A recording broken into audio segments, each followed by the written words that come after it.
అలవేలకు విచ్చేసిన ఎంపీ అరుణ గారు ఉన్నారు. మేడం, ఎన్నోసారి అలవేలకు రావడం ఎట్లా వస్తుందిస్తుంది? నేను లాస్ట్ ఫ్యూ ఇయర్స్ నుంచి వస్తున్నాను.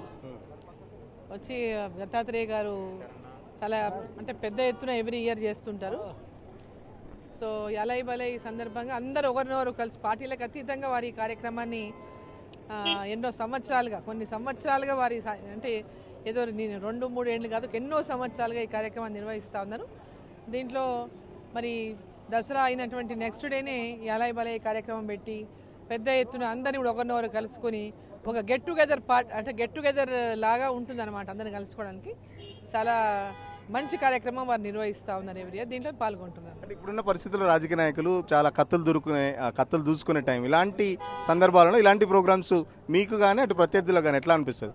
అంటే ఇది ఒక పండగలో వారు ఎన్నాళ్ళ నుంచో కొనసాగిస్తున్నటువంటి కార్యక్రమం ఇది రాజకీయాలకు సంబంధం లేనటువంటి పండుగ. సో రాజకీయాలకు సంబంధం లేకుండా వారు నిర్వహిస్తూ ఉన్నారు. ఇప్పుడు కొత్తగా కాదు, ఈరోజు కొత్తగా కాదు. సో కాబట్టి ఇది రాజకీయాలకు ఇక్కడ ఎలాంటి సంబంధం ఉంటుందని అనుకోను, ఎలాంటి సంబంధం లేదు కూడా. అసలైన తొలి వెలుగు. ఫాలో వాట్సాప్ @తొలి వెలుగు official.